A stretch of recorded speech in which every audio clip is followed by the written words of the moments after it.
Shalom Godly Family, pagi ini kita kembali menikmati teh hangat, teduhkan hati, hadirkan semangat dengan merenungkan firman Tuhan edisi 40 hari masa Prapaskah. Firman Tuhan hari ini diambil dari surat Efesus pasal yang kedua ayat 11 sampai ke 22. Namun saya akan membacakan beberapa bagian, khususnya ayat 11 sampai 13, kemudian ayat 19 sampai ke 22. Demikian firman Tuhan. Karena itu ingatlah bahwa dahulu kamu sebagai orang-orang bukan Yahudi menurut daging yang disebut orang-orang tak bersunat oleh mereka yang menamakan dirinya sunat, yaitu sunat lahiriah yang dikerjakan oleh tangan manusia. Bahwa waktu itu kamu tanpa Kristus, tidak termasuk kewargaan Israel, dan tidak mendapat bagian dalam ketentuan-ketentuan yang dijanjikan, tanpa pengharapan dan tanpa Allah di dalam dunia.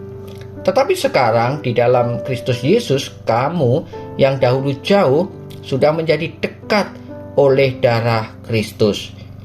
Demikianlah kamu bukan lagi orang asing dan pendatang, melainkan kawan sewarga dari orang-orang kudus dan anggota-anggota keluarga Allah, yang dibangun di atas dasar para rasul dan para nabi, dengan Kristus Yesus sebagai batu penjuru.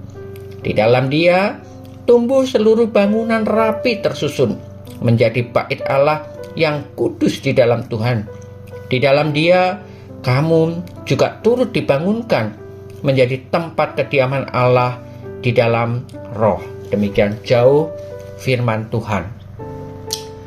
Godly Family yang dikasihi Tuhan, kedatangan Kristus ke dalam dunia menjadi sebuah berita sukacita bagi seluruh dunia.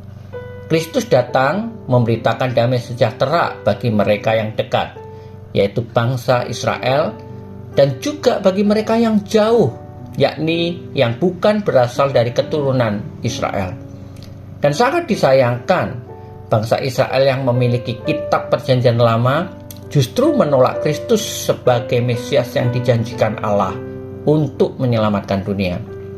Bagaimanapun kedatangan Kristus ke dunia ini telah merobohkan tembok pemisah, yaitu perseteruan antara yang dekat dan jauh, lalu mempersatukannya melalui kematiannya di kayu salib, sehingga keduanya dapat hidup dalam kesatuan damai sejahtera.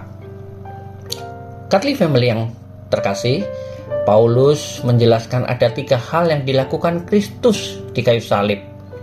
Yang pertama, membatalkan hukum Taurat. Kedua, menciptakan satu umat yang baru. Dan ketiga, mendamaikan orang Yahudi dan non-Yahudi sehingga mereka menjadi umat kepunyaan Allah. Umat yang telah didamaikan Kristus menjadi anggota kerajaan Allah dan kawan sekerja Allah. Di sini Paulus menekankan pentingnya kesatuan tubuh Kristus. Meskipun ada perbedaan, namun tetap ada kerendahan hati untuk menjaga kesatuan tubuh Kristus agar tidak terpecah belah. Gereja seharusnya saling menghargai perbedaan dan melihat perbedaan ini sebagai sebuah keragaman yang memperkaya, bahkan kekuatan untuk saling melengkapi. Perbedaan bukan untuk saling merendahkan dan menghancurkan satu sama lain, sehingga kesaksian menjadi rusak. Gereja dipanggil sebagai alat Tuhan untuk menyaksikan kasih Kristus dalam kesatuan umat di tengah dunia yang terpecah ini. Keharmonisan seharusnya dapat ditemukan dengan mudah di gerejanya.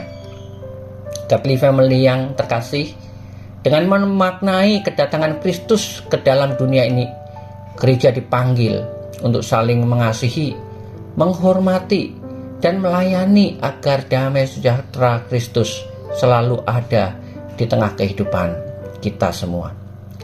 Mari kita berdoa.